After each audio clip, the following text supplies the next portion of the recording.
Ini udah. Jadi tetap ya judul utamanya finite element method, nanti lebih ke bagaimana prosesnya di dalamnya. Nah, yang namanya finite element method itu sebenarnya misalnya contoh ini nih, ada namanya cantilever plate in plane strain. Ini biasanya dipakai untuk apa ya, kalau cantilever itu untuk, ada yang tahu AFM nggak? Pernah dibahas nggak di perkuliahan AFM?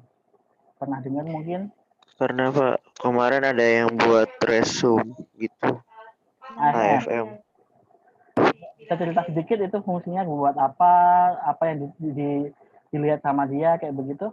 Siapa nih yang bagian tugas ngeresum kemarin itu? Ini Pak, kalau misalkan dari saya, seingat saya tuh AFM gunanya untuk kayak menganalisis dari survei suatu bahan gitu Pak. Nah, yang buat cantilevernya itu dia kan pakai hukum Hooke gitu.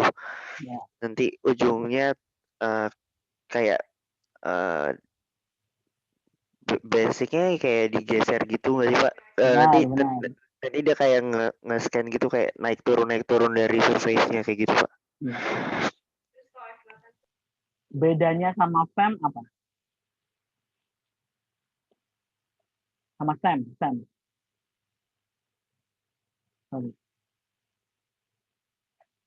Kan sebenarnya sama-sama nih. SEM kan juga ngelihat surface gitu kan ya. Bedanya apa? Informasi tambahan apa yang bisa didapatkan lewat AFM yang di SEM itu tidak bisa?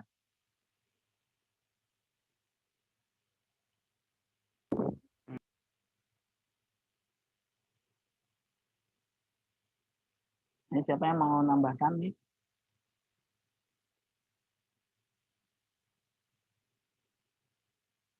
Ada force-nya nggak sih Pak? Nah, jadi ada keterangan sebenarnya kalau dibilang force itu, kalau force itu yang sebenarnya dikasih sama si cantilevernya ke permukaan. Tapi akhirnya dengan adanya force itu kita bisa tahu semacam kondisi permukaannya. Jadi juga bukan cuma surface, tapi lebih ke apa ya, saya agak lupa nih besarannya apa. Tapi itu kalau nggak salah antara elastisitas atau apa, yang penting yang jelas itu keadaan permukaannya. Jadi juga bukan cuma surface-nya saja. Kan kalau misalnya kita apa namanya deteksi pakai SEM, itu kan kita cuma tahu nih permukaan yang benar-benar dilihat dari atas doang, yang itu profilnya cuma hitam putih, seperti hitam putih begitu saja, itu seperti apa. Nah, di AFM itu sama sebenarnya melihat profil permukaannya, tapi kita juga bisa melihatnya itu dari samping. Jadi outputnya dari AFM itu kan selain selain image yang warnanya agak kuning atau emas gitu kan ya, agak orange gitu ya, itu ada juga apa, profil permukaannya itu ditampil dari kayak sayatan samping gitu. Jadi kelihatan permukaannya itu seperti apa, apakah kemudian bergerigi, apakah kemudian membentuk misalnya segitiga-segitiga dan lain sebagainya. Terus kemudian ada tadi informasi yang karena ada force itu, yang kan namanya aja atomic force microscope gitu ya, nama alatnya.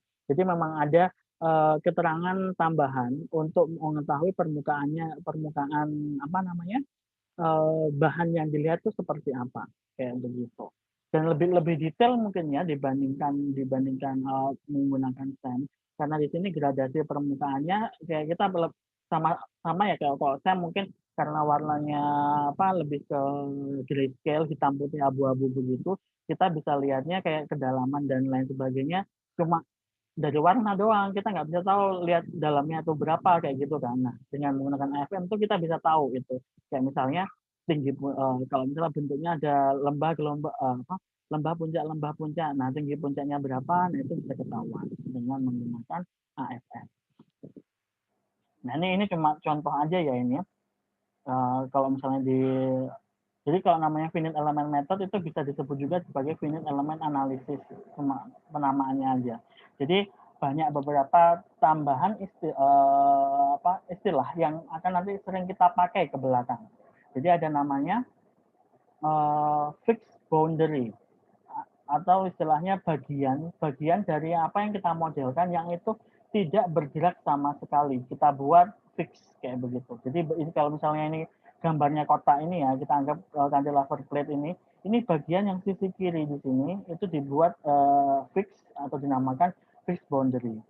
Kemudian ada namanya loading di sini.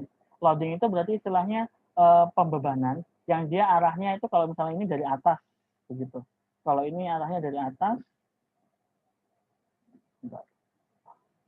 arahnya dari atas, kalau ini di sini uniform, jadi semua titik di sini kena gaya yang sama, arahnya yang sama, begitu. Nah, kemudian apa lagi?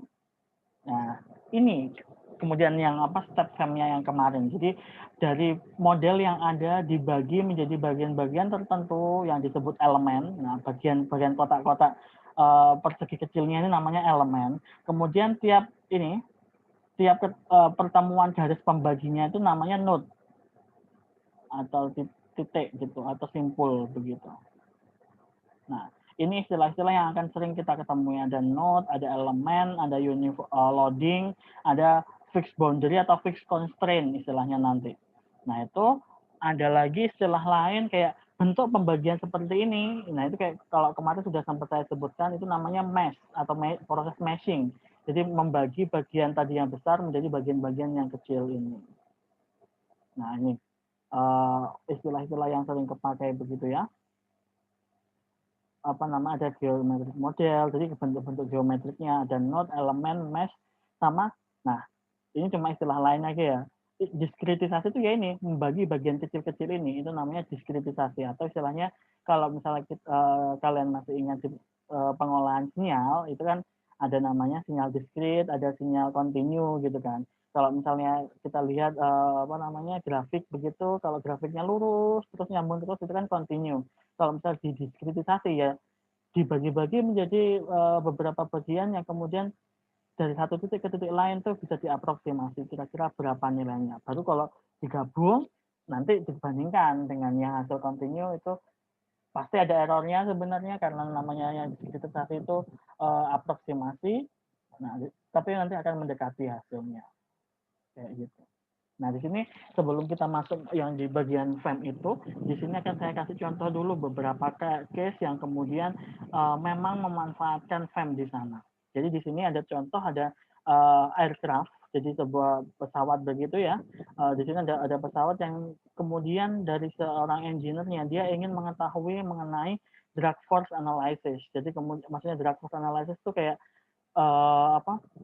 Kalau misalnya si pesawat ini memang terbang kemudian kena apa di udara, kena angin dan lain kena tekanan dan lain sebagainya, bagaimana sih memang persebaran tekanannya karena kecepatannya yang sangat tinggi kayak begitu. Nah, itu bisa menggunakan FEM untuk melihat persebaran dari drag force-nya itu.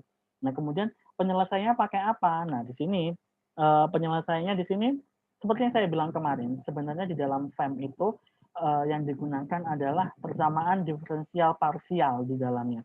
Kalau misal kalian masih ingat materinya Pak Adri di biotransportasi, itu kan ada nih Navier-Stokes. Ada yang masih ingat nggak itu? Berapa baris tuh rumusnya itu? Yang berhubungan dengan kalau di sini ini ya aliran udara yang dimodelkan sehingga untuk penyelesaiannya menggunakan Navier-Stokes partial differential equation. Kan kalau di Navier-Stokes tuh ini ya dibagi antara sumbu X, sumbu Y, sumbu Z untuk kemudian persebaran apa namanya gaya dan tekanannya dari karena adanya aliran di situ itu seperti apa. Kalau misalnya apakah kemudian yang terjadi di kalau ini kan cuma melihat di ininya ya di apa di badan pesawatnya itu seperti apa persebaran drag force-nya. Bisa juga kemudian melihat ini apa namanya aliran udaranya, apakah ketika memang dilewati sama pesawat ini, apakah ada turbulen dan lain sebagainya, atau laminar dan lain sebagainya. Itu kan bisa dilihat pakai Navier-Stokes kayak begitu. Nah, kemudian kalau misalnya Navier-Stokes ini kan masih persamaan diferensial yang dia itu masih matematis, yang kemudian secara komputasional bisa diselesaikan menggunakan seperti ini. Ini real project ya ini. Jadi memang ada perusahaan yang memang mengerjakan untuk mengetahui drag force distribution pada sebuah aircraft dengan model yang seperti ini untuk mengetahui apakah model ini sudah cukup baik atau enggak atau mungkin bertahan dengan kondisi yang seperti ekstrim seperti apa kayak begitu. Ini contoh lagi ada juga jembatan yang ada di San Francisco yang kemudian pada tahun 89 itu ada gempa, kemudian jembatan ini mengalami kerusakan seperti ini. Ada yang jatuh sampai seperti ini. Mengenai bagian bawahnya, ini kan atas bawah gitu ya, seperti ini. Nah, kemudian dianalisis menggunakan FEM. Nah, kayak gini. Jadi akhirnya ketika memang sudah tadi ada kejadian gempa bumi, kemudian jembatannya rubuh seperti itu, kemudian untuk memperbaikinya minta tolong ke suatu perusahaan untuk bisa menganalisis terlebih dahulu. Apakah kemudian untuk akhirnya desain perbaikannya itu sudah cukup kuat untuk menahan goncangan gara-gara gempa. Kalau San Francisco itu kan termasuk salah satu ini ya daerah pusat gempa kalau di Amerika yang merupakan tempat pertemuan kayak lempeng tektonik begitu kalau tidak salah. Jadi memang sangat rawan gempa. Itu kan sederet sepanjang San Francisco, Miami ke atas itu gampang banyak terjadi gempa karena memang ada pertemuan lempeng tektonik kalau tidak salah. Ini yang suka film kayak yang kayak San Andreas, itu kan menceritakan ini juga gitu. Itu dimodelkan jembatannya tadi itu, apakah kemudian dengan vibrasi sekuat apa dia masih mampu bisa bertahan di situ, kayak gitu.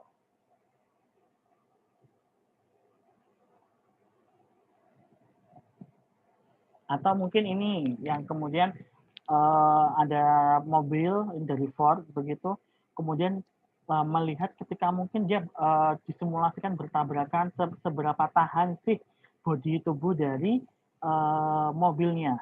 Nah kayak begini biasanya kalau misalnya harus coba di lab, mau habis berapa mobil untuk bisa akhirnya mengetahui ini kan ketahanan dari mobil yang sudah dibuat kan terlalu banyak yang dibuang nantinya. Akhirnya digunakanlah pakai FEM ini untuk bisa memberikan informasi mengenai ketahanan atau crash analysis ya di sini, ketahanan dari si bodi mobilnya itu. Jadi dilihat semacam namanya load deformation relation. Jadi kalau misalnya gayanya kenanya berapa dengan arah seperti apa, nanti deformation yang terjadi itu seperti apa? Apakah ringsek atau masih bertahan ataukah cuma melayat doang dan lain sebagainya. Kayak begitu. Dan itu sebenarnya bisa diselesaikan dengan tetap akan muncul partial differential equation lagi. Yang di sini yang muncul adalah continuum mechanics. Jadi istilahnya lebih ke mekanika dasar yang karena sifatnya dinamik ya terus menerus. Kalau crash analisis begini itu pakai yang ini. Tapi kemudian akhirnya dengan FEM itu bisa dilakukan lebih sederhana. Ya, gitu. Jadi nggak perlu nyoba di lab terlalu banyak, tapi kemudian dengan simulasi yang mendekati keadaan realnya dia, ini bisa kita lakukan berulang-ulang sehingga kita bisa melakukan optimasi untuk case-case yang seperti ini yang memang tujuannya bisa untuk melihat ketahanan atau durability dari produk yang didesain kayak begitu. Nah ini bodinya tadi ya. Nah ini hasil simulasi sama yang realnya, kemudian dilihat ternyata hampir berhimpit gitu. Atau ini juga bisa, kalau tadi ada vibrasi, ada crash, ada fluida. Nah ini juga bisa engine thermal analysis ini juga penting biasanya untuk melihat bagaimana ketika memang mesin-mesin pabrik begitu dan lain sebagainya yang akhirnya sangat dipengaruhi sama thermal. Apakah akhirnya mesin itu masih mampu bertahan, bekerja dengan baik, performanya masih oke, ketika memang ada pengaruh suhu di dalamnya. Kayak gitu. Jadi nanti akan bisa dilihat apakah suhu mencapai suhu maksimum itu paling tinggi berapa, paling rendah berapa, dan lain sebagainya. Atau contoh lain tuh yang pernah saya tahu ini. Jadi ada kalau misalnya di perusahaan minuman kayak begitu ketika mencampurkan satu bahan dengan bahan lain yang mungkin memiliki suhu yang berbeda. Nah itu bagaimana sih akhirnya suhu campurannya, bagaimana setelah masuk ke packaging dan lain sebagainya, itu juga perlu dioptimasi biar nanti tidak terlalu banyak energi yang terbuang. Ada juga yang elektromekanik, seperti misalnya ini pembuatan kalau di sini semacam chips begitu ya kalau nggak salah. Jadi kayak melihat medan elektromagnetik yang ada di sekitar magnetnya. Kalau saya sendiri kurang kurang begitu ini ya paham kalau yang untuk yang ini karena saya jarang pakai. Biasanya karena untuk di biomedis yang paling banyak terpakai adalah mekanik sama fluida, itu yang paling mungkin dimodelkan. Atau ini ada namanya micro machine device performance analysis. Jadi biasanya yang ukurannya sangat-sangat kecil begitu, nah itu bisa dimodelkan dengan ukuran yang nano, ukurannya mikro-mikro begitu, kemudian dilihat bagaimana kerjanya dia. Nah yang kayak begini misalnya contoh untuk pembuatan namanya organ on chip. Nah itu salah satu ini ya terobosan yang bisa yang banyak dikembangkan sekarang. Jadi istilahnya bagaimana akhirnya kita bisa membuat tiruan bagian tubuh manusia tapi dalam bentuk seminim mungkin. Jadi kayak misalnya yang pernah saya tahu itu ada yang organ on chip itu berupa jantung. Jadi kayak ada chip kecil segini cuman ukurannya tapi dia itu bisa menghasilkan denyut jantung, detak jantung gitu yang iramanya seperti detak jantung manusia normal. Dan itu bisa menghasilkan sinyal listrik juga gitu. Nah itu untuk bisa menghasilkannya seperti itu disimulasikan terlebih dahulu itu bisa juga di sini. Nah ini yang akhirnya lebih dekat dengan bidang kita adalah ketika kita membuat model 3 dimensi bagian tubuh dari organ dalam manusia. Contoh misalnya untuk detect kanker seperti ini. Nah ini kalau ini lebih ke ini ya 3D reconstruction ya. Tapi tetap akhirnya untuk akhirnya merepresentasikan bentuk yang paling dekat dengan keadaan nyata, dibuat matching terlebih dahulu, kemudian biar tahu posisinya di mana. Akhirnya kalau misalnya sudah tahu posisinya di mana, bisa dilakukan surgery planning. Nanti kalau misalnya surgery planning harus dibedah dari mana dulu, paling dekat dari mana, seminimal mungkin proses invasif yang diberikan dan lain sebagainya. Atau mungkin sampai ke treatment ini misalnya kalau ini kan radiation therapy. Jadi nanti radiasi yang diberikan sebesar apa, arahnya kemana kan harus pas sehingga tidak membuat jaringan-jaringan yang ada di sekitarnya ikut rusak karena terapi tersebut. Ya begitu.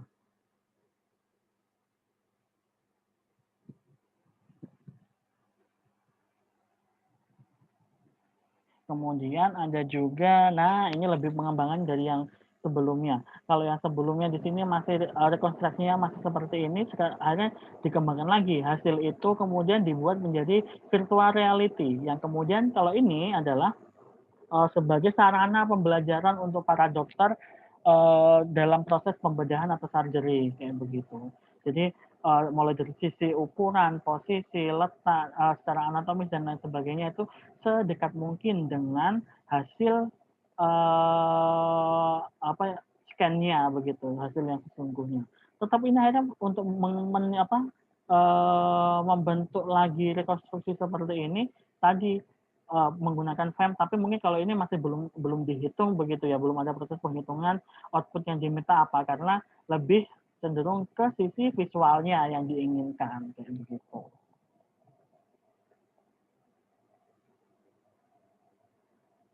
Nah ini keuntungannya apa aja sih kalau misalnya bisa menggunakan FEM ini, mulai dari kemarin sudah sempat kita bahas ya sebenarnya, mulai dari model-model yang kompleks itu sangat bisa dihandle oleh FEM ini karena fleksibel begitu ya, berbagai macam bentuk pun bisa masuk, terus kemudian boundary kondisinya bisa macam-macam, jadi kayak pembebanan, fixed constraint, pembebanannya itu mau pembebanan yang misalnya satu arah atau mungkin pembebanannya benar-benar bentuk arahnya rotasi atau memutar dan lain sebagainya, itu bisa dilakukan kayak begitu.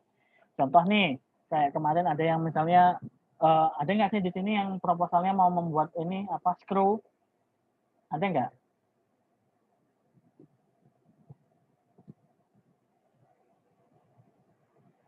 yang membuat screw tulang?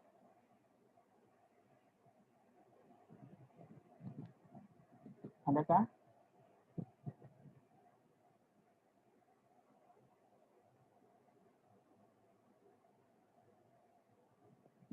Misalnya nih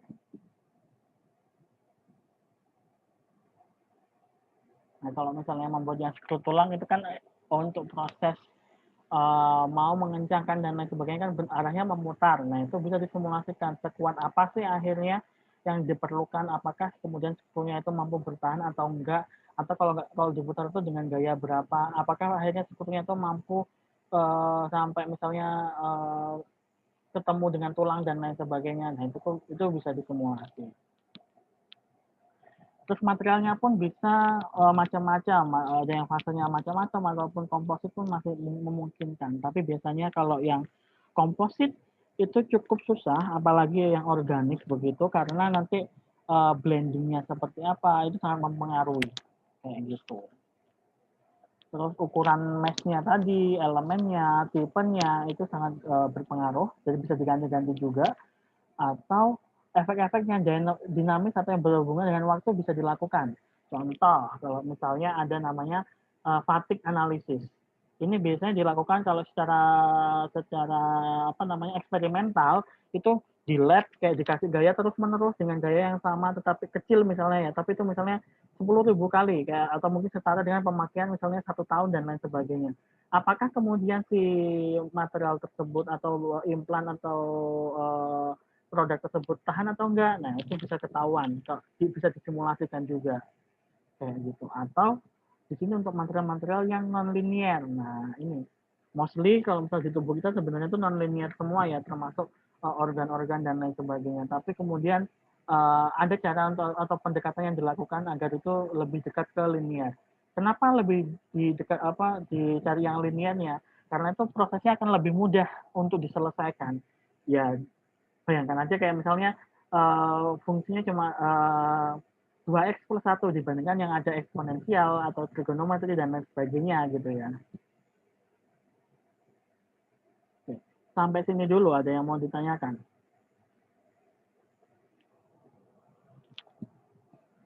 Ini karena kita masih belum nyoba-nyoba ya, jadi mungkin masih penasaran harus seperti apa begitu.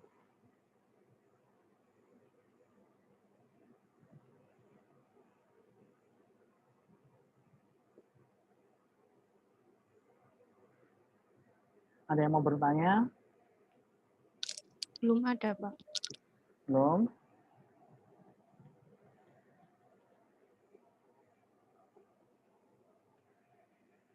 Oke. Kalau belum, lanjut dulu aja. Seperti yang tadi ya, seperti yang saya bilang, untuk yang apa namanya, skenario yang umum, jadi ketika kita mendesain sesuatu yang itu istilahnya kita punya permasalahan fisiknya yang mau kita lihat, kita teliti, nah itu pasti kita bisa membuat model matematisnya. Istilahnya model hitungan matematisnya dari bentuk tersebut yang kemudian di situ bisa kita terapkan berbagai macam hukum-hukum fisika dan lain sebagainya dan bisa kita dapatkan output yang kita inginkan. Nah ini basicnya pemodelan seperti ini. Tapi kemudian akhirnya untuk model matematika ini kan terlalu ada yang mungkin derajatnya tinggi, susah prosesnya. Maka itu yang akhirnya dibantu dengan FEM ini untuk memecahkan hal tersebut. Ya, gitu. Jadi kalau matematika masih menggunakan differential equation ya, masih menggunakan rumus-rumus begitu. Tapi kalau menggunakan yang metode numerik, bukan yang matematis, itu akhirnya tadi ini dibagi pakai FEM, finite element method, yang dibagi menjadi ukuran kecil-kecil, kemudian tiap bagian itu mewakili sifat materialnya dan juga boundary conditionnya, yang kemudian dari situ kita bisa dapat output yang kita inginkan. Dan tadi kan masih dibagi kecil-kecil, digabungkan lagi, jadi satu, dapatlah hasilnya. Contoh nih kayak begini. Contohnya kayak ini apa ya, engsel gitu ya. Jadi anggap aja ini ada model seperti ini. Terus proses pertama adalah menjadikan dia bagian kecil-kecil atau proses meshing. Ini proses meshingnya karena dia bentuknya irregular begini ya. Jadi meshnya tuh macam-macam, tapi dia mostly segi 4 di sini. Walaupun bentuknya kayak begini kan segi 4 semua nih, menceng-menceng begini. Pembagiannya ini bisa secara otomatis, kemudian ukurannya bisa ditentukan. Itu yang menjadi nanti kekuatan FEM-nya. Apakah kemudian butuh dibagi sangat kecil-kecil atau enggak, Ya, itu yang nanti akan jadi PR di situ. Kerjaannya di situ nanti akhirnya jadinya. Contohnya seperti yang tadi ya. Jadi kalau misalnya ada yang seperti ini, berarti bagian-bagian ini itu yang disebut elemen. Kalau ini semua kan mesh nih, karena dibagi bagian kecil-kecil. Tapi per bagian kecil ini namanya elemen. Untuk tiap-tiap pertemuannya, kayak persilangan garisnya ini disebut node yang tadi itu. Nah, seperti yang tadi, nanti tiap-tiap bagian ini akan dihitung sebenarnya. Itu yang tapi yang menghitung itu prosesnya semua di komputer. Jadi bukan kita yang hitung manual, per bagian akan dihitung, nanti kemudian setelah dapat semuanya nilainya tergantung apa yang mau dicari ya, entah itu stress, strain, deformation dan lain sebagainya. Kemudian setelah ini dihitung, jadikan satu lagi nanti untuk ditampilkan bentuknya kayak apa. Itu yang disebut namanya sebagai assembly. Kayak gitu. Jadi bisa aja sih dihitung dengan menggunakan tangan manual, kemudian dicari selisihnya, begitu itu memungkinkan. Kalau misalnya bentuknya masih sederhana. Tapi kalau udah bentuknya terlalu terlalu rumit atau mungkin apa yang dihitung itu terlalu rumit juga, akhirnya menyusahkan kalau dihitung secara manual, sehingga menggunakan metode numerik seperti ini akan lebih memudahkan. Nah,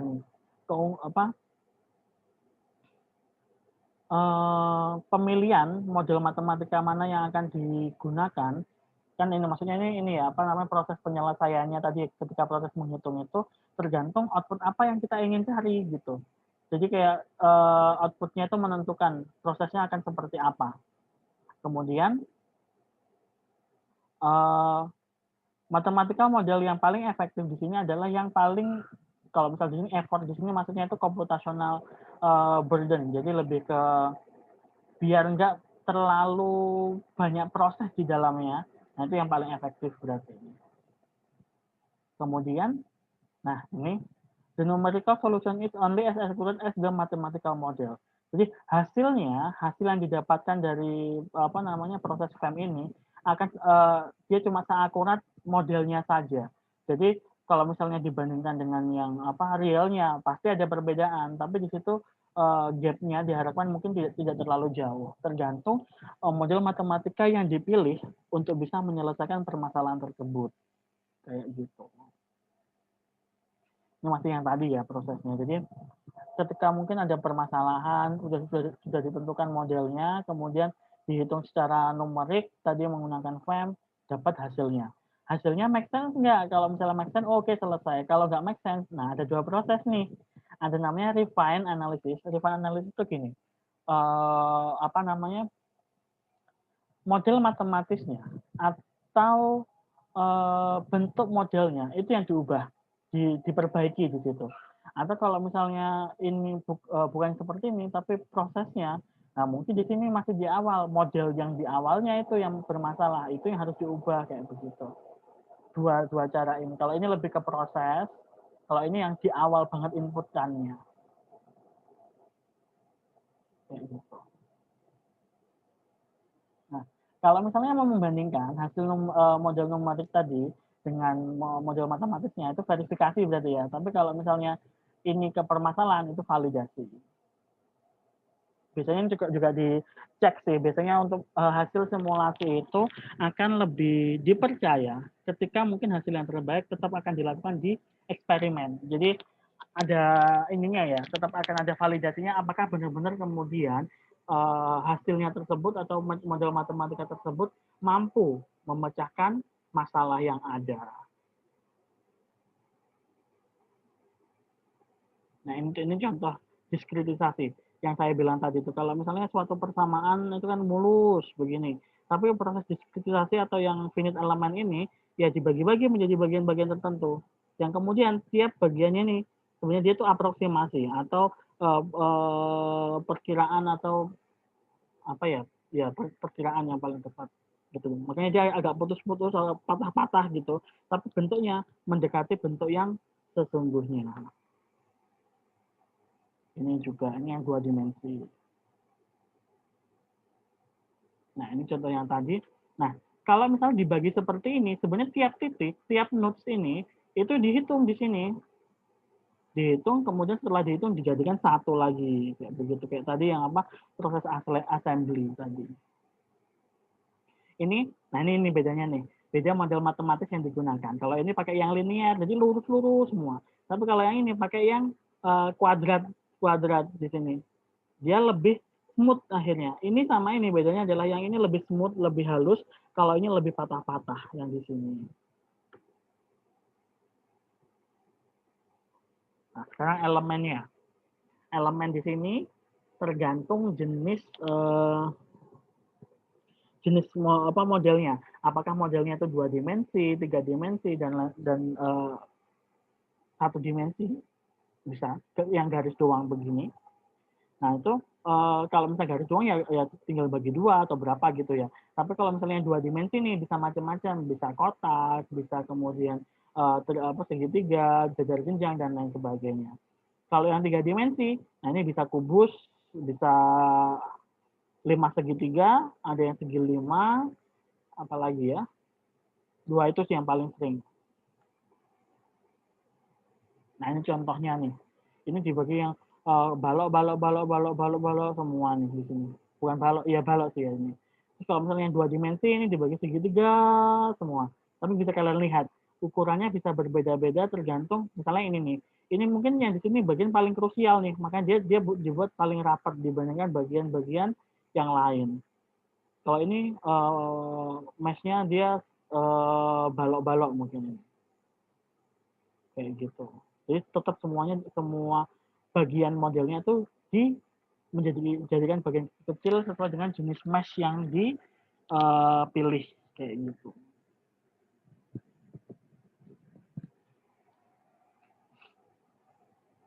Ini seperti yang kemarin ya, masih diulang lagi. Rumus utama itu tetap seperti ini. Jadi K kali U sama dengan F. Yang K di sini berupa kebaliknya, harusnya F. Kalau saya bacanya dari F dulu deh. F dulu berarti kayak inputan yang kita berikan gaya dari luar atau external force-nya itu berapa, nodal force di sini ya nyebutnya. Terus kemudian dia itu akan sama dengan K-nya di sini adalah stiffness metric atau istilahnya yang mewakili material dari model tersebut. Kalau U di sini output yang diinginkan, yang di sini merupakan contoh di sini adalah displacement kayak begitu. Dan ini berlaku untuk semua FEM tadi itu. Jadi inputnya apa, mana yang bekerja, outputnya apa yang diinginkan. Gitu. Terus, nah ini. Karena di sini berupa aproksimasi tadi ya, perkiraan. Jadi ada kemungkinan-kemungkinan yang menyebabkan si model itu atau hasil yang kita dapatkan tuh error sebenarnya. Satu, ada namanya domain approximation. Jadi ini lebih ke bagian-bagian yang dipilih itu masih dikira-kira gitu, mungkin kurang tepat perkiraannya begitu. Atau elemen interpolation. Nah ini kalau ini udah bagian kecil-kecilnya tadi nih, bagian-bagian kecil-kecilnya itu aproksimasinya kurang bagus begitu. Atau ini, nah errornya itu antara tadi masih bagian kecil-kecil begitu, tapi karena saling berhubungan satu sama lain, errornya akhirnya jadi semakin besar. Nah, atau komputer error yang di sini disebabkan oleh adanya pembulatan. Nah, biasanya itu akan kalau misalnya bisa dibandingkan dengan yang eksak, itu maka akan dibandingkan untuk dapatkan akurasi, atau mau dicari konvergennya. Nah, kalau dicari konvergennya itu ada beberapa macam. Ada yang biasanya dilihat dari jumlah elemennya. Jadi dibuatkan grafik begitu. Jadi dibuatkan grafik. Yang sini nanti jumlah elemen. Yang sini variabel lain, contohnya misalnya yang output gitu, misalnya stress. Nah ini bisa. Nanti tuh dicari yang seperti ini. Yang ini lurus. Kenapa? Pada bagian ini, berarti dia udah konvergen. Udah ini tadi. Jadi kita bisa memakai titik yang di sebelah sini. Maksudnya pakai itu kayak gimana? Jadi kita nggak perlu membagi si model itu sangat kecil untuk mendapatkan hasil yang sama.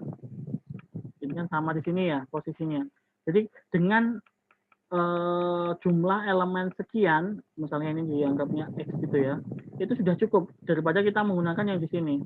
Hasilnya sama aja, cuma yang membuat beda adalah computational cost tadi itu, atau istilahnya lama proses perhitungannya. Jadi nggak efisien karena nunggunya lama, tapi hasilnya sebenarnya sama dengan yang di sini kayak gitu. Ini namanya convergence study. Biasanya kayak begini. Ini akan dilakukan kalau misalnya kalian ingin menggunakan FEM untuk mengetahui ukuran mesh yang paling tepat untuk nanti akan dicoba ke semua simulasi. Kayak gitu. Ada yang seperti ini, misalnya contoh ini pembagiannya sama semua nih, ya nggak sama persis ukurannya, tapi ukurannya hampir sama satu sama lain. Tapi kemudian kita pengen melihat detail nih di bagian ini doang. Nah itu ada namanya proses refinement ini. Jadi kita pengen melihat di bagian ini kalau misalnya dilihat secara detail itu seperti apa sih, itu bisa dilakukan. Jadi akan bagian ini doang, itu kita bagi lebih kecil-kecil lagi, jadi mesh yang lebih kecil lagi untuk lihat lebih detail. Itu boleh seperti itu. Biasanya itu akan terjadi kepada daerah-daerah yang akan dianalisa. Contoh misalnya kalau ada lubang seperti ini, di sekitar lubangnya itu biasanya mesh-nya akan lebih kecil karena bagian itu yang menjadi titik utama apa interaksi seseorang ingin ketahui apa yang terjadi di situ sih kayak gitu. Atau kalau misalnya ini dua ini beda itu jumlah elemennya, bentuknya sama, jumlah elemennya berbeda. Ini 228, kalau ini 912. Jadi kalian lihat, lingkaran yang terbentuk di tengah ini semakin smooth. Kalau di sini masih patah-patah. Kayak gitu. Sampai sini dulu, ada yang mau ditanyakan? Ini habis ini udah masuk hitung-hitungannya nih. Saya sendiri juga agak ketar-ketir. Ada yang mau ada? Iya. Oh ya Putri silakan. Saya mau tanya untuk penentuan meshnya, jumlah meshnya tadi, ya. Itu ditentukan melalui perhitungan atau bagaimana Pak? Atau jenis bahannya? Oh, kalau meshnya nanti itu kita tentukan adalah yang bisa kita atur tuh ukurannya, ukuran meshnya. Jadi misalnya kayak ini nih ya, segitiga begini. Segitiga begini ini sisi-sisinya itu bisa kita atur mau minta panjangnya minimal berapa gitu. Itu bisa kita tentukan. Jadi ketika nanti di bagian di proses simulasi, ketika masuk FEM-nya, di proses meshing istilahnya, itu kita memasukkan mesh-nya nanti sisinya itu ukurannya sekian, misalnya mau 2 mili, 3 mili, 4 mili, itu misalnya nilai minimumnya, itu bisa dilakukan. Jadi dengan kita tahu ukuran mesh-nya tadi itu, sisi mesh-nya, sisi elemennya tadi itu, kita bisa tahu nih jumlah elemen yang terbentuk nanti berapa.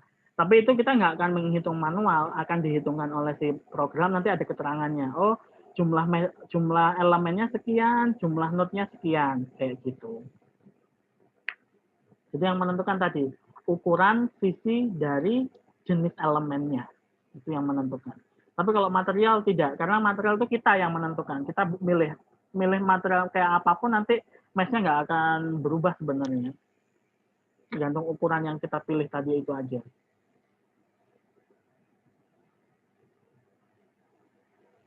Ada lagi? Pak, permisi saya mau tanya. Ya. Itu yang menentukan titik krusialnya kan tadi ada yang ukurannya beda-beda dan yang kayak ngumpul di satu itu gimana Pak? Nah itu biasanya dilihat untuk misalnya tadi kan bagian krusial itu berarti bagian yang memang kan kita tahu nih kalau misalnya aplikasinya di mana, bagian mana yang bertemu dengan komponen yang lain. Contoh misalnya, kalau misalnya kalian membuat implan gigi begitu, kan di situ ada bagian yang memang masuk ke dalam tulang rahang sama bagian yang nempel di mahkotanya gitu kan. Nah itu ini jadi bagian yang krusial adalah permukaan yang di bagian nempel misalnya ke tulangnya. Itu mau dibuat lebih detail misalnya di bagian itu. Nah berarti di bagian itulah nanti refinement harus dilakukan. Jadi di bagian yang tadi yang masuk ke dalam tulang itu ukuran mesh-nya akan jauh lebih kecil lagi dibandingkan bagian yang lain kayak gitu. Tapi nanti itu akan dilihat ini ya apa namanya pengaruh refinement-nya itu apakah memang diperlukan atau tidak. Dilihat dari convergence tadi. Apakah dilakukan refinement nanti ternyata ada maksimum stres atau struktur yang ditentukan di situ paling tinggi itu ternyata naik, atau ternyata sama aja kalau nggak pakai refinement. Nah, karena kalau pakai refinement otomatis computational cost itu meningkat. Jadi proses perhitungan akan jauh lebih banyak ya, karena elemennya pasti akan lebih banyak. Kayak gitu. Iya Pak, terima kasih Pak. Oke. Yang lain?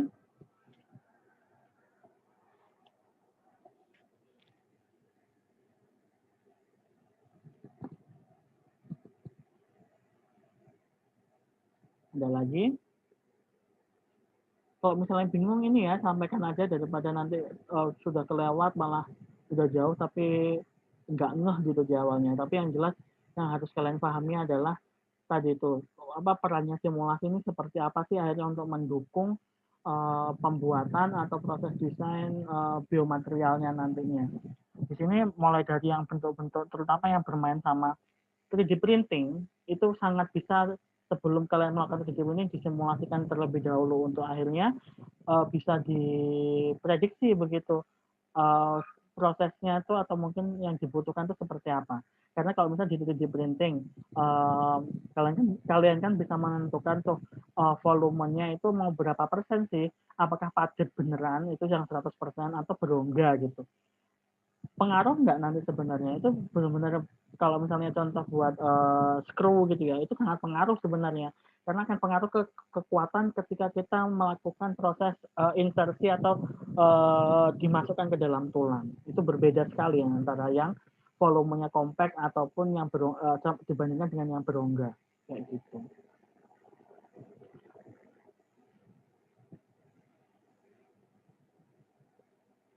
Ada lagi pertanyaan yang lain?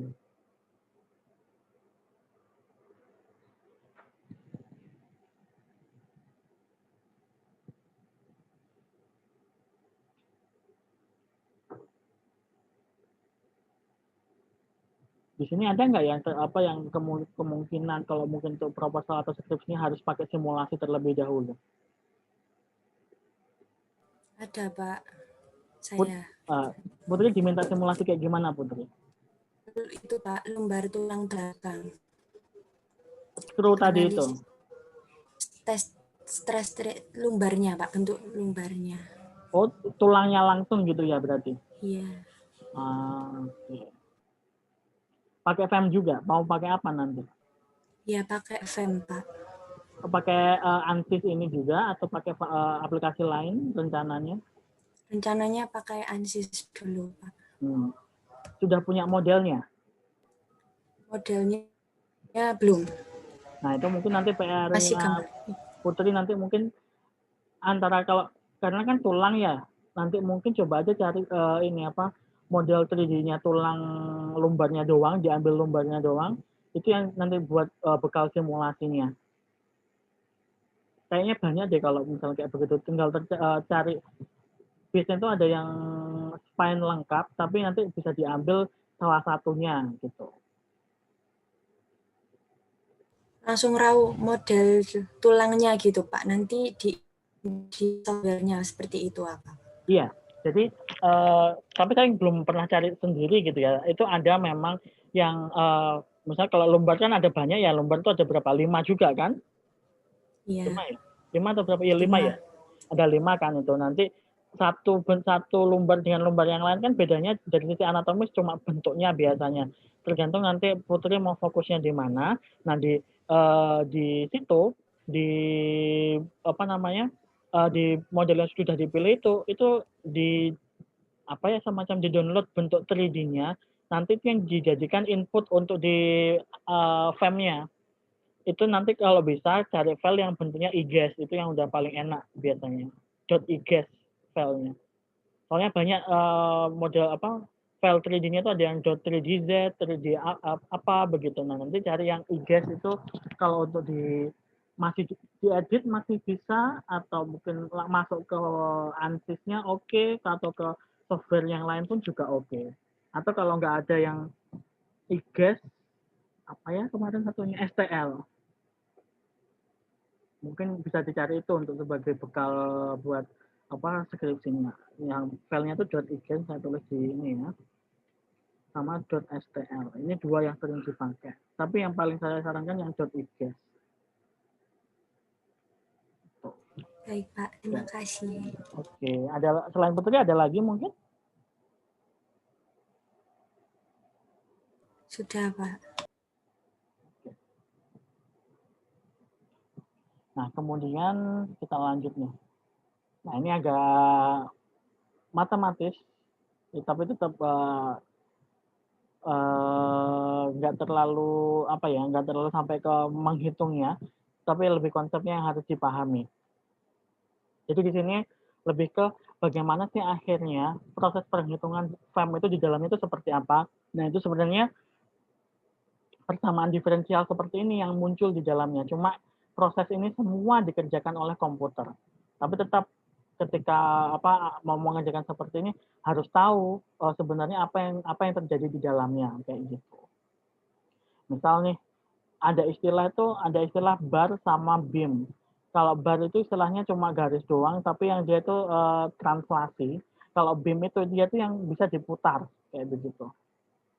Jadi bentuk gayanya atau mungkin outputnya itu tuh rotasi di sini. Tapi kalau untuk yang bar itu yang translasi kayak begitu.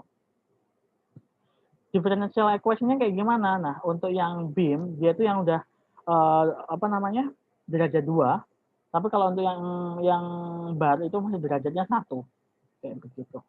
Dari persamaan ini nanti tahu nih boundary condition-nya itu seperti apa. Contoh misalnya seperti ini ya. Ada U. U di sini adalah posisi. U-nya itu posisi, tapi kalau du dx itu ini ya. Ini du dx A-nya itu konstanta. U du dx ini merupakan ininya, kecepatannya. Misalnya kalau ada ini bergerak segini, nanti ya bagian sini berapa sih bergeraknya dan lain sebagainya. Nah, itu yang kemudian akan dihitung oleh proses untuk tahu sampai next ke bagian yang selanjutnya itu berapa sih. Gitu. Ini masih satu dimensi ya, jadi nggak terlalu ribet. Kemudian kalau yang ini, yang rotasi tadi, yang beam, di sini banyak sekali komponen yang kemudian harus dicari, mulai dari yang omega ya sebenarnya. Jadi kecepatan angular, terus kemudian ada percepatan angularnya dia, turunan kedua dari ini dan lain sebagainya. Nah, kalau yang 2 dimensi, nah ini nih yang kemudian akhirnya kalau yang 1 dimensi kalau misalnya satu arah selesai gitu. Tapi kalau yang 2 dimensi gini pasti tiap titik, tiap nodusnya itu pasti punya elemen lagi di dalamnya, ada 2 gitu. Sehingga kalau misalnya dicari persamaannya, masih munculnya yang persamaan diferensial parsial. Jadi yang diturunkannya itu 2 kali gitu. Emang kalau misalnya dilihat emang rumusnya serumit ini begitu sih, dan ini proses inilah yang kemudian dihitung sama komputer. Kan kita nggak mungkin menghitung itu manual, ini baru 1 elemen. Bayangkan kalau elemennya ada 1000, kapan mau selesai itu kan kalau dihitung manual gitu kan. Sebenarnya bisa, cuma kan kita butuh efisiensi waktu untuk bisa mendapatkan solusi yang sesuai kayak gitu.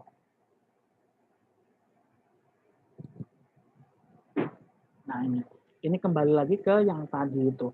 Ini dicontohkan kalau misalnya pakai pegas di sini, berarti ini mekanik gitu ya. Jadi di sini ada gaya di F1 ke titik 1, kemudian dari titik 2 keluar gaya F2. Dan di sini posisi dari 1 ini akan berubah U1, yang dari posisi yang kedua ada perubahan U2. Kalau misalnya kita lihat per masing-masing titik 1 dan titik 2, maka kan berlaku yang ini, hukum Hooke ya. Yang di sini U itu merupakan peradian posisi atau jarak begitu. Yang U1 karena di sini arahnya masuk, makanya dia nilainya positif masuk ke sini. Tapi karena ini menjauh, makanya dia minus nilainya. Selisihnya begitu. Begitupun ketika kita melihat di F2, itu pasti kebalikannya. Persamaan ini kalau misalnya kita tuliskan dalam bentuk matriks akan jadi seperti ini. Sebentar, saya pakai ini.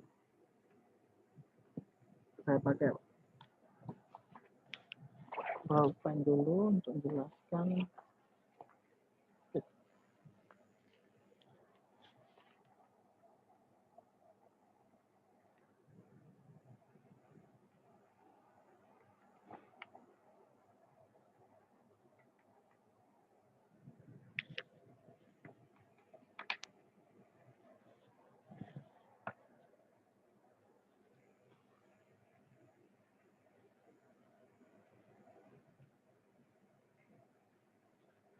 Oke. Nah, di sini kalau misalnya saya tulis ulang ya di sini ya. Iya.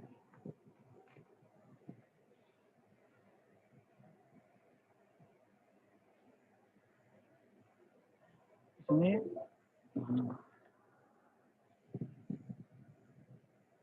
F1 tadi kan KU1 min KU2.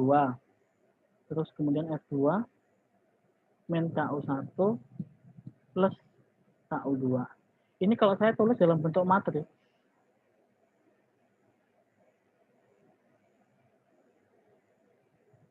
Nah, ini pertama kita buat.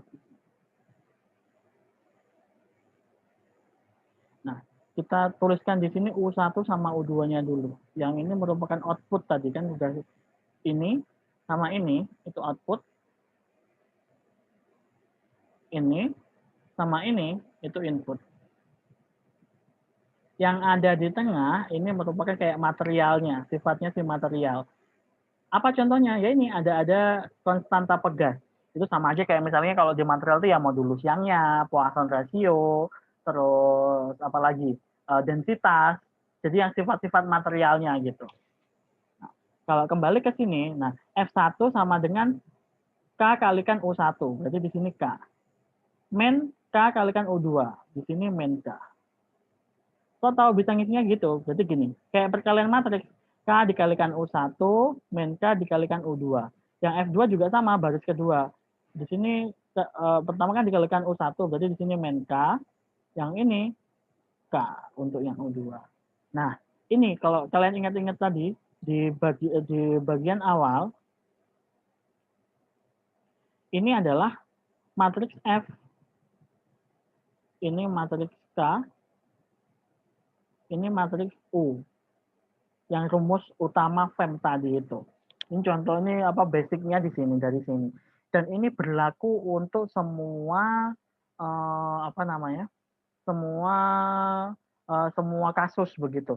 Nanti tergantung kalau ini kan karena yang dilihat adalah apa displacement-nya atau deformation-nya, makanya di sini U-nya itu U-nya ini itu sama dengan U yang ini. Yang apa displacement atau deformation, yang inputnya itu berupa gaya, yang kemudian sifat materialnya pakai konstanta pegas. Tapi kalau misalnya diganti yang lain, nanti juga bisa akan menyesuaikan, tetapi tetap rumusnya akan tetap kayak ini, kayak gitu. Contoh nih, belum ini yang tadi udah. Nah ini, contoh yang sekarang pakai bar elemen. Bar elemen itu tadi yang gambarnya gini loh, yang lurus tapi arahnya ke sana semua. Ini ada U1, ada U2, kayak begitu. Nah ini kalau misalnya diteruskan ke samping terus, nah misalnya mau mencari apa begitu. Ini di sini mau mencari apa nih? Di sini, ini yang di tengah ini merupakan sifat dari materialnya, yang itu berupa K, di sini ya, K ini yang mewakili materialnya. Yang ini adalah input. Inputnya itu berarti bisa gaya, terus kemudian apa lagi ya? Kalau di sini namanya loading vector ini. Kemudian yang terakhir adalah D-nya di sini. Ini tetap lagi baliknya displacement atau perpindahan tadi. Kayak gitu. Itu yang akhirnya walaupun pakai yang seperti ini, rumusnya tadi ada integral dan lain sebagainya, tetap muncul mewakili yang rumus ini tadi. Makanya berlaku untuk semua hal. Nanti untuk yang 2 dimensi atau 3 dimensi, matriks yang terjadi di dalam sini itu lebih gede lagi gitu. Ada contohnya setelah ini. Ini hampir sama seperti yang tadi.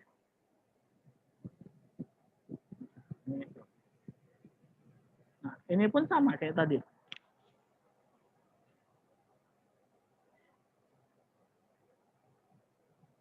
Di sini itu tadi yang input, output yang diinginkan. Ini punya si material. Apalagi nih yang informasinya bisa didapat di sini. Sama outputnya.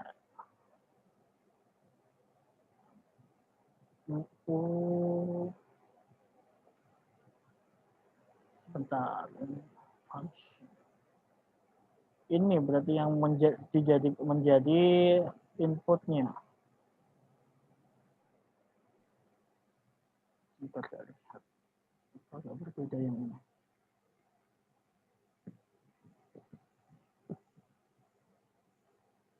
Oh, ini masih cuma pendekatannya saja. Tapi seperti yang tadi akan tetap sama nantinya. Oh, ini yang baru muncul akhirnya.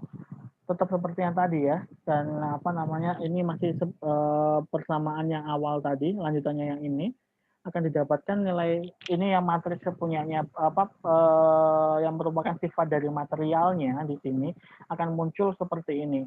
Ini di sini itu adalah modulus Young.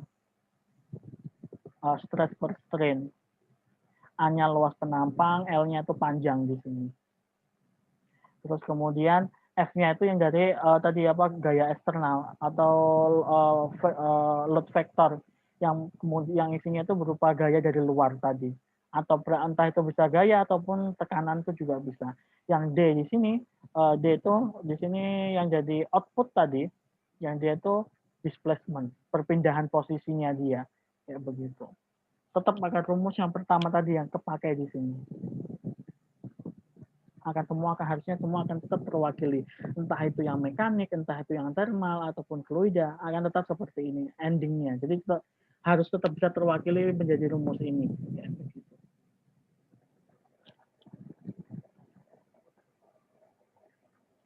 Ini tadi, yang ini menyelesaikan satu titik dengan titik yang lain dengan menggunakan persamaan linier. Jadi dia lurus aja gitu. Lurus aja begini. Tapi kemudian ada nggak rumus UX-nya di sini? Nggak ada ya kayaknya. Kalau yang ini, dia UX-nya itu menggunakan persamaan yang kuadrat. Jadi akan lebih smooth seperti yang tadi ya, karena pendekatannya menggunakan kuadrat, harusnya hasilnya akan semakin halus kayak begitu.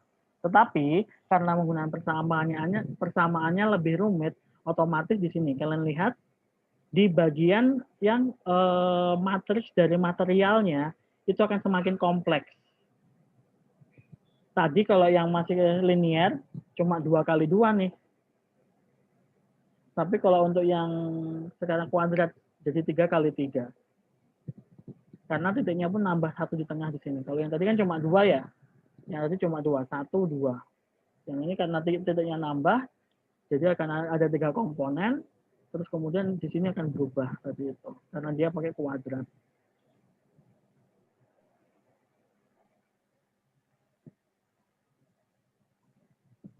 Yang ini nggak usah, ini interpolasi Lagrange tadi masih mencari persamaan yang pas begitu untuk setiap titiknya. Jadi kalau misalnya cuma 2 titik, nanti persamaannya kayak begini. Kalau 3 titik, persamaannya begini. Kalau 4 titik, persamaannya begini. Jangan bingung dengan simbol. Ini cuma simbolnya aja yang bikin kelihatan rumit, padahal sebenarnya enggak gitu dia sebenarnya. Kalau kalian bingung ganti aja dengan X gitu.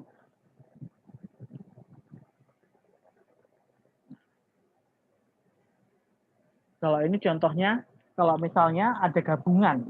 Jadi ini ada part pertama yang misalnya materialnya A, terus ada part kedua yang materialnya B, yang kemudian digabung, kemudian mereka ditarik ke kanan, yang ini disambung begitu. Kemudian apa yang terjadi? Jadi kalau ada yang seperti ini kan kita harus menghitung nih, ada titiknya 1, paling enggak 2, sama 3 di sini. Nah itu yang harus akhirnya dihitung secara PEM itu ya dibagi 3 seperti ini. Kayak gitu. Itu yang paling sederhana karena kita cuma satu dimensi, jadi kayak garis, kemudian di sini ditarik, di sini fix, yang di sini ditarik, kemudian melihat perubahan yang ada di tengah-tengahnya ini kayak gimana. Kalau di sini dibagi lagi jadi dua bagian gitu. Ini ada tiga apa namanya, 3 nodes dan 2 elemen. Nah, kalau udah nanti kemudian pakai rumus yang tadi akan ketemu seperti ini. Akan ketemu dua persamaan ini untuk elemennya pertama, ini untuk elemen yang kedua. Kalau misalnya dua ini digabung, maka akan jadi seperti ini. Kayak gitu. Ini yang agak berbeda adalah si gaya yang bekerjanya ya, si P-nya di sini. Tapi itu yang kalau misalnya digabung akan jadi seperti ini.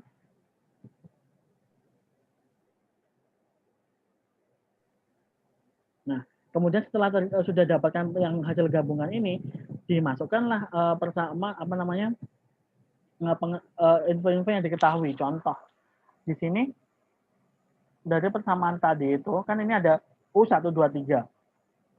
U1, 2, 3 itu berarti U di titik ini, di titik ini, di titik ini, dan di titik ini. U1 sama dengan 0. Kenapa? Karena dia fixed constraint. Maka dia akan nilainya sama dengan 0. Terus kemudian P22. P22 itu yang di tengah sini posisinya. Jadi kalau misalnya lihat di yang sebelumnya, itu P22. Mana nih? Ini. P2 di sini ya. Sebentar. Oh. P22 itu yang ini. Itu sama dengan P. Nah, P di sini. Itu kan berarti kan yang posisinya itu di sini, yang di sini. Yang di sini kan sama dengan ini, P. Terus yang P11 plus P12 itu sama dengan 0 yang di tengah karena nggak ada yang bekerja di sini. 0. Tinggal P11. Kemudian di sini masih ada yang bisa disederhanakan lagi enggak kira-kira? Nah, di sini ini coba disederhanakan, kayak ini dibagi begitu. Terus kemudian diambil 4 komponen ini, 2 ini, sama 2 ini. Untuk menjadi matriks baru lagi begini. Yang kemudian kalau ini diselesaikan, akan jadi sederhana kayak begini. Jadi kayak apa ya? Secara matematis, secara manual itu kan kayak gini, ini bisa dikerjakan sebenarnya tadi itu. Tapi kalau misalnya kan terlalu lama prosesnya, panjang nih. Makanya akhirnya kalau misalnya pakai FEM, pakai komputer yang cuma ini nanti disimulasikan cuma pakai garis doang gitu, akan lebih cepat akhirnya. Itu beda lagi. Tapi ini hampir sama seperti yang tadi, cuma kalau ini sekarang yang rotasi begitu. Kalau yang tadi kan karena bar, makanya dia yang translasi, itu sama persis. Saya sendiri pun kalau diminta untuk menjelaskan, kurang begitu paham kalau misalnya ada yang seperti ini. Karena kebiasaan kayak gini tergantung kebutuhan akhirnya dipakainya. Mana yang akhirnya menyelesaikan. Tapi yang jelas, yang tadi yang harus dipahami adalah proses-proses di dalamnya itu yang seperti ini. Semuanya tadi yang apa, awalnya dari persamaan diferensial parsial, yang kemudian akhirnya akan bisa disederhanakan untuk dicari solusinya. Nah, ini karena BIM tadi lebih ribet ya, karena dia rotasi, semakin besar matriks yang terbentuk di sini. Karena tadi titiknya pun dibagi jadi banyak. Jadi 4 ya ini, 4 titik di sini. 4 degree of freedom. Jadi dia yang ini bisa muter 2 arah, yang ini juga bisa muter 2 arah. Jadi ada 4 degree of freedom. Yang ini disebutkan Q1 sampai 4. Yang itu menyebabkan nanti akan muncul ini 4 kali 4 juga. Karena kan di sini akan harus selalu sama nih. Q-nya ini itu akan jumlahnya harus selalu sama, akan selalu sesuai. Kayak gitu. Ini proses penghitungannya kalau mungkin lebih ribet lagi nih. Ini bahkan sampai yang dilihat 6 titik kayak begitu. Tapi nanti biasanya kayak gini tetap akan ada penyederhanaan lagi seperti yang tadi 3 kali 3 disederhanakan jadi 2 kali 2. Nah, ini kan di-reduce posisinya akan jadi 4x4 sekarang. Kayak begitu. Ini kenapa di titik-titik ini? Karena di sini sudah terlalu tinggi ininya, apa namanya, ordernya. Jadi dia tidak dituliskan di sini. Di sini memang saya tidak akan menjelaskan secara detail perhitungannya, tapi yang harus kalian pahami adalah prosesnya. Itu. Mungkin nanti akan minggu depan saya coba kasih contoh satu ngitung yang benar-benar manual. Kita akan coba ngurut dari atas ke bawah begitu bagaimana penyelesaiannya. Mungkin mirip sama yang tadi soalnya.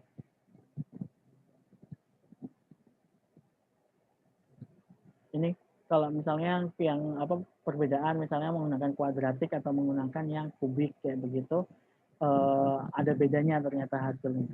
Dari bentuk grafiknya aja sudah terlihat. Kalau ini kan melihatnya tadi melihat defleksi ya. Kalau misalnya di sini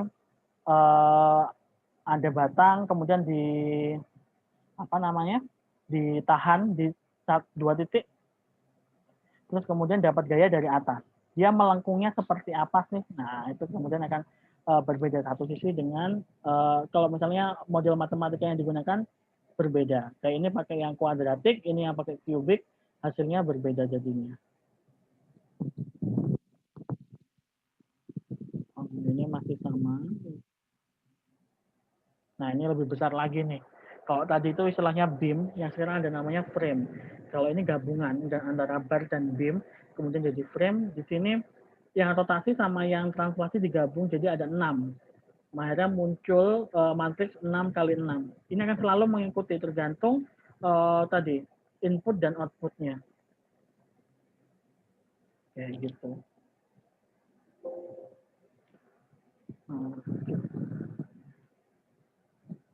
Nah, materi hari ini sampai di situ. Mungkin kalau yang matematis tadi saya nggak terlalu dalam sampai ke prosesnya, tapi kalian harus tahu tadi apa namanya sebenarnya apa sih yang terjadi di dalam FEM-nya itu ya seperti itu tadi. Sebenarnya serumit itu, makanya akhirnya prosesnya semua dilakukan oleh komputer. Karena kalau misalnya secara analitik kita terlalu lama untuk mengerjakan itu. Tetapi tetap harus tahu tadi gitu kan ya. Nah ini baru aja yang 2 dimensi. Bagaimana kalau yang 3 dimensi? Nah itu yang akan jauh lebih rumit lagi kayak gitu. Tapi tetap akhirnya FEM kan tujuannya agar lebih memudahkan, agar lebih kita bisa melakukan simulasi tanpa harus mengerjakannya di lab dan prosesnya sudah dibantu oleh komputer untuk mengolahnya kayak begitu. Sampai sini ada yang mau ditanyakan?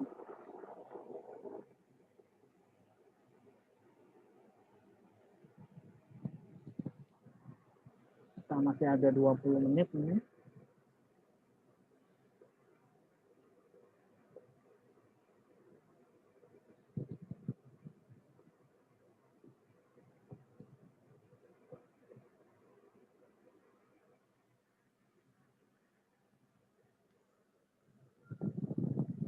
Apakah ada yang ditanyakan?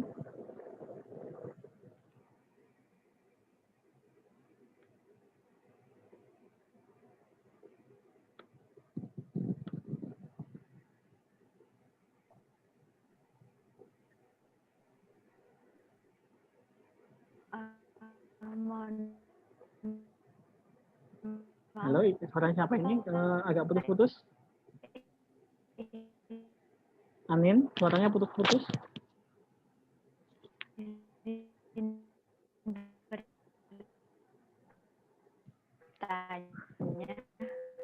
Suaranya putus-putus, Anin.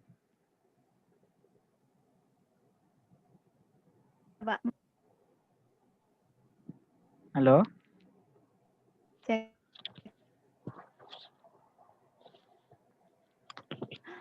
Halo. Iya, Pak. Gimana? Suaranya putus-putus, nggak terdengar. Oh iya, Pak. Sekarang juga masih putus-putus. Oh, Pak. udah nggak ini? Atau sudah jelas? Udah jelas. Oh ya, Pak. Saya ingin bertanya. Ini sih Pak, general ya Pak. Berarti untuk FEM ini tuh digunakan untuk material yang nantinya itu materialnya itu padat dan apa ya, ada bentuknya gitu ya, Pak? Kalau misalkan material seperti mungkin berbentuk semi-semi cairan atau seperti hidrogel kayak gitu, berarti apakah tidak bisa atau seperti apa?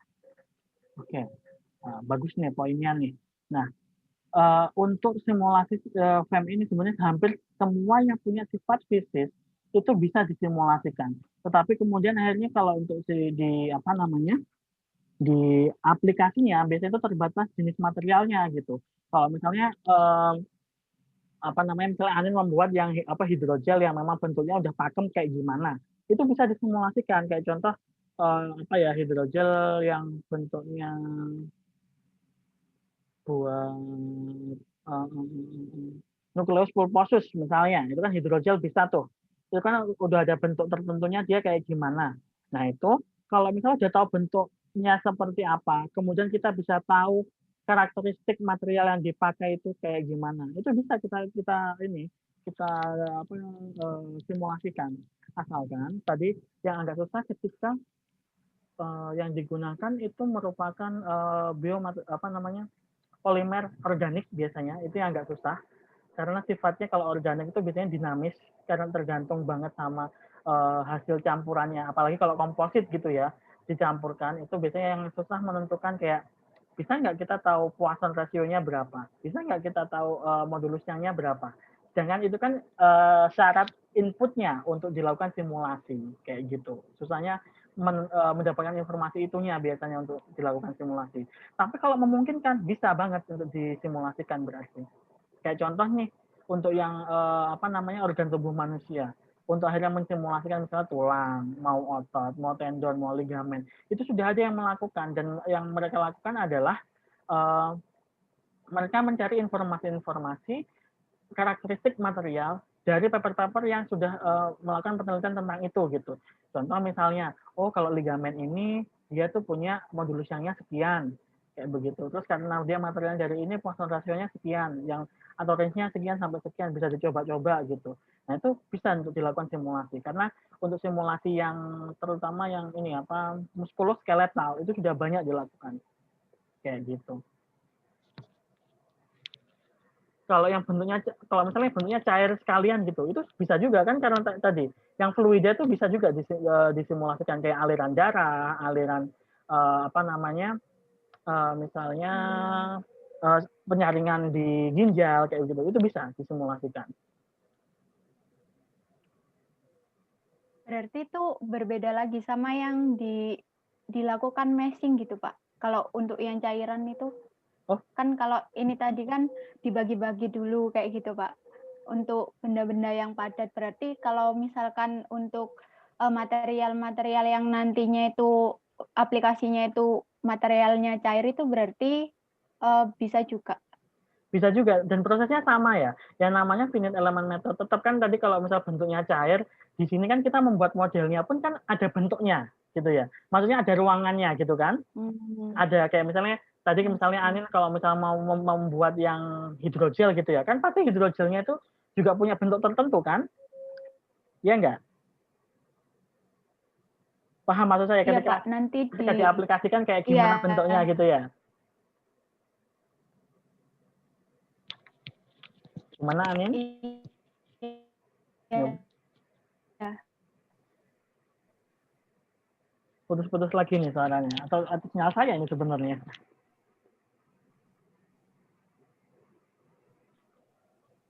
Walaupun itu Bagaimana? Putus-putus? Awalnya itu berbentuk cair, terus di aplikasi yang itu tadi Pak, nukleus. Iya Pak? Ya, kalau diaplikasikan terus kemudian dia akan memadat gitu kan ya? Iya, nah untuk seperti itu bisa juga Pak. Walaupun awalnya dia itu yang berbentuk injek gitu, maksudnya harus diinjek baru di. Wah, setelah diinjek baru kemudian itu yang mengisi ruangan gitu kan? Itu bisa kayak begitu. Nanti bakal akan set di langsung berbentuk gitu Pak? Iya, mungkin. Oh berarti bukan yang harus awalnya memang dia diimplankan harus berbentuk gitu ya Pak? Tergantung kayak gitu, sebenarnya tergantung yang mau dilihat apa gitu. Kayak misalnya Anin mau melihat apakah kemudian ketika hidrogelnya itu mengisi ruangan yang tertentu dengan bentuk tertentu itu dia mampu bertahan lama atau mungkin dia mampu menahan tekanan berapa.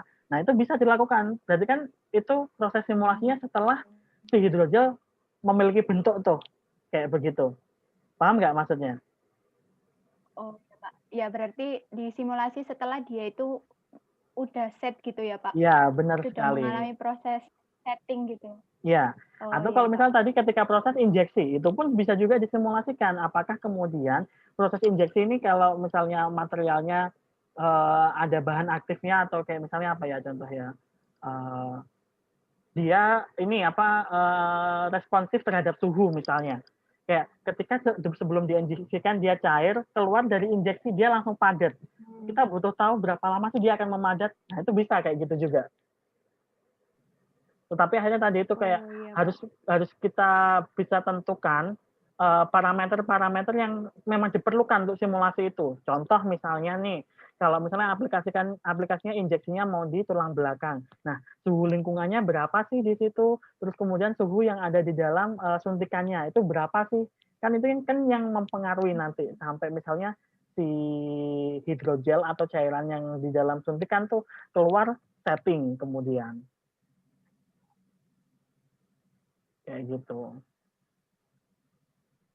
Iya Pak, berarti untuk viskositasnya juga bisa disimulasikan ya Pak? Maksudnya viskositas apakah hidrogelnya itu nanti bisa keluar dengan cara diinjeksi ataukah mungkin mengalami kesulitan pada saat diinjeksikan itu berarti bisa juga disimulasikan ya Pak? Bisa, karena tadi kan termasuk salah satunya adalah fluida, itu bisa disimulasikan. Yang kayak gitu tuh, apa ya contohnya, yang sempat saya tahu ada yang sempat simulasi ini, aterosklerosis misalnya contohnya, penyumbatan pembuluh darah kayak gitu ya. Kan ada penyempitan tuh. Pembuluh darah. Ada penyempitan kan, ada penyempitan pembuluh darah. Nah, bagaimana kita bisa melihat memprediksi kayak misalnya kecepatan aliran darahnya sebelum memasuki penyempitan itu sama setelahnya. Nah, itu bisa juga kayak gitu. Kayak tadi contoh yang aircraft tadi lebih ke interaksi antara fluida dengan yang mekanik. Gitu. Nanti mungkin semoga kita punya waktu untuk simulasi yang fluida. Jadi akan nanti contoh kayak gini misalnya. Ada dua selang yang kemudian nyambung jadi satu. Selang yang atas misalnya kecepatannya sekian, selang yang bawah kecepatannya sekian, suhunya juga berbeda.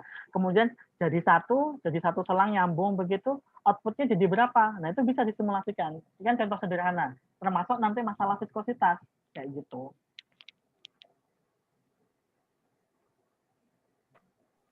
Oh iya Pak, baik Pak. Terima kasih atas penjelasannya Pak. Oke, yang lain? Ada lagi yang mau ditanyakan?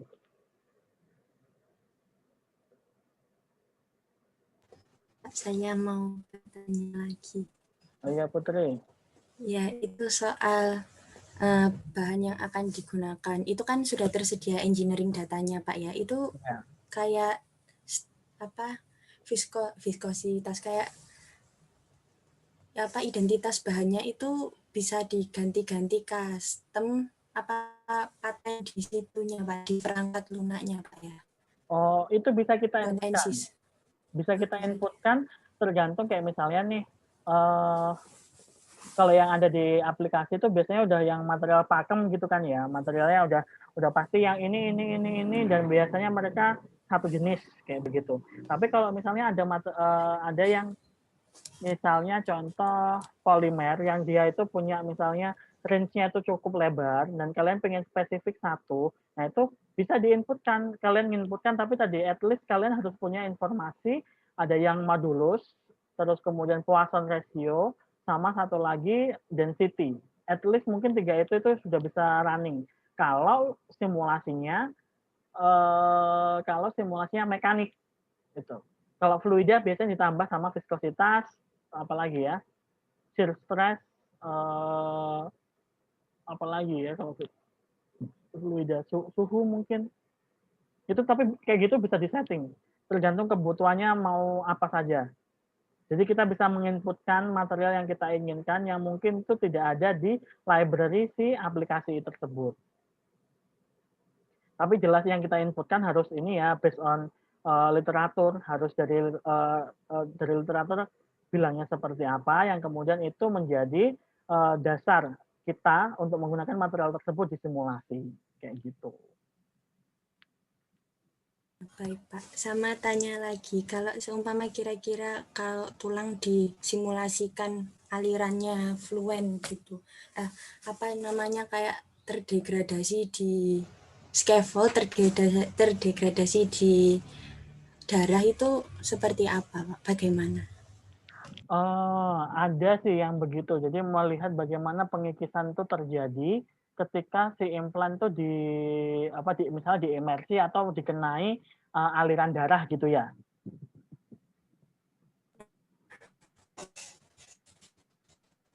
Benar-benar gitu, Putri. Iya Pak. Nah, kalau yang seperti itu nanti yang harus ditentukan adalah satu yang jelas tadi sifat materialnya sama sifat-sifat atau karakteristik aliran darahnya sama kayak ya darahnya itu sendiri itu harus sudah spesifik.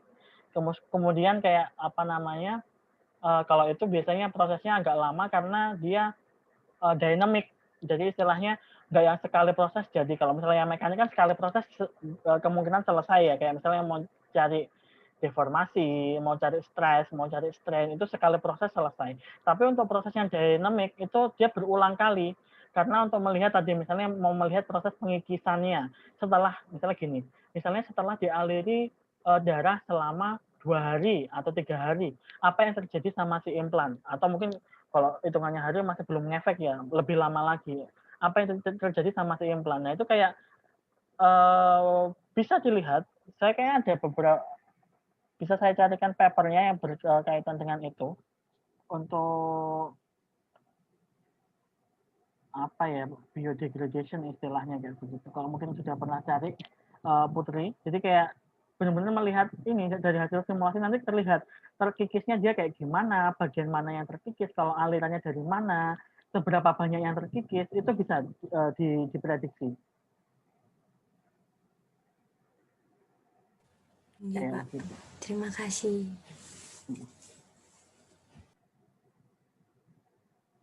Ada lagi?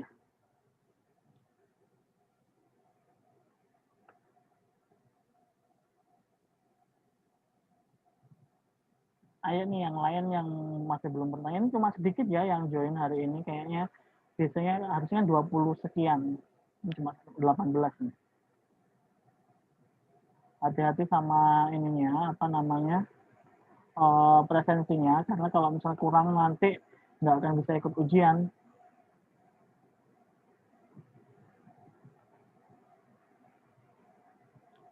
Kita masih punya 5 menit lagi.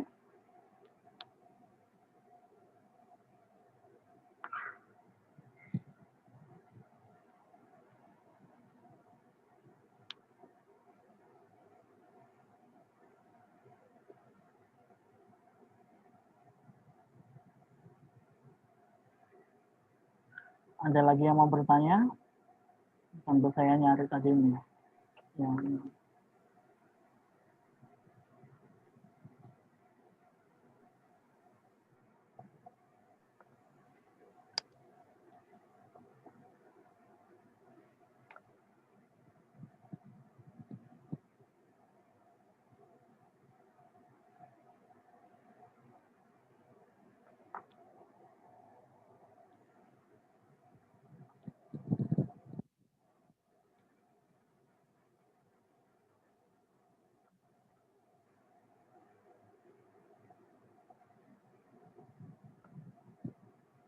nggak ada yang bertanya lagi kah ini?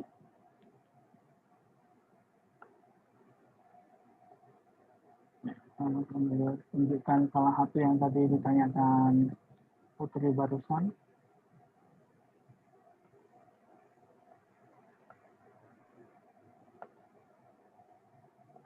Nah, ini yang ditanyakan Putri barusan.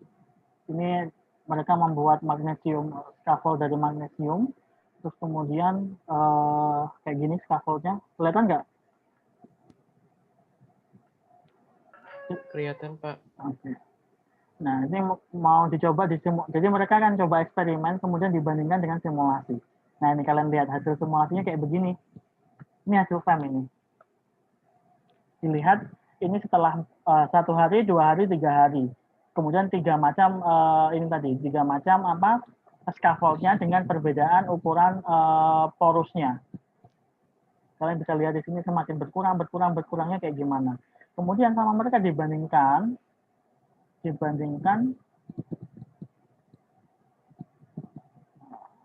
harusnya ada nih hasil. Nah,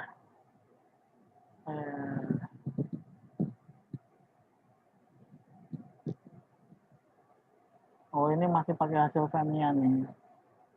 Tapi bukan di paper ini kayaknya. Nah itu mereka kayak kasih sebelahan gitu antara yang hasil simulasi sama yang eksperimennya mereka, dan itu ternyata hampir mirip gitu ininya hasil hasil degradasinya selama 3 hari kayak gitu dengan aliran yang sama. Mereka sudah atur alatnya itu punya bisa mengaliri cairan pakai SBF kayaknya kalau nggak salah, itu cairannya sama, kemudian akhirnya degradasinya pun mirip sama hasil simulasinya gitu.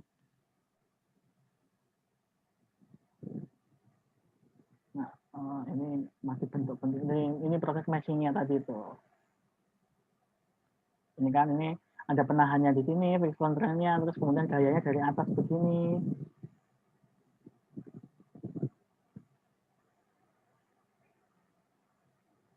Ini model implannya ya. Kayak gitu.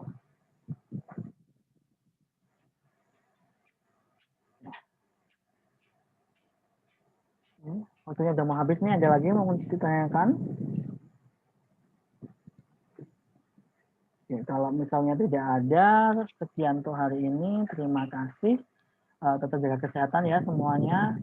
Semoga ini kan mau proposal mau pengumpulan nih. Semoga semuanya lancar. Bisa. Tapi nggak tahu nih kalau kalian di sini nanti persiapan proposal tuh apakah nanti memang skripsi akan dilakukan di lab atau bagaimana nih yang biomaterial di sini?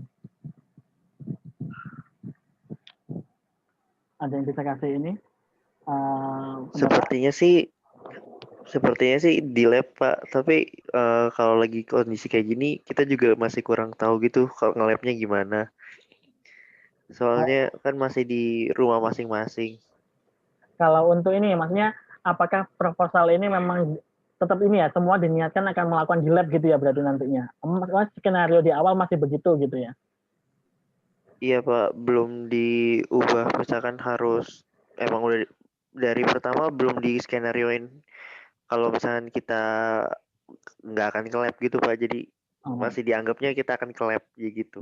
Semoga beneran ini ya masuk ke lab. Saya pun berharap biar apa ya, kalian berkesal gitu ya. Saya tuh kadang ngelihat kayak misalnya kemarin yang 2016 yang terutama yang biomaterial tuh kasihan gitu. Skripsinya mereka nggak merasakan di lab tuh seperti apa, skillnya nggak dapet kan di situ karena cuma akhirnya jadi artikel review cuma dari informasi aja, nggak langsung hands on pegang langsung, karena benar-benar ketika nanti mungkin kerjanya di sekitaran bidang itu, ya itu yang jadi bekal gitu untuk ketika kalian kerja nanti kayak gitu. Nah mungkin kalau misalnya ada kesempatan kayak yang nge-labnya di nggak jauh dari rumah kalian, kayak misalnya yang di dekat lembaga penelitian, mungkin kalau memungkinkan begitu, tapi kalian udah ambil topik masing-masing ya ini ya di sini posisinya. Oke, kalau kayak gitu terima kasih untuk hari ini. Sekian dari saya. Wassalamualaikum warahmatullahi wabarakatuh. Selamat siang. Pak, terima kasih. Waalaikumsalam warahmatullahi wabarakatuh. Terima kasih, Pak. Terima kasih, Pak.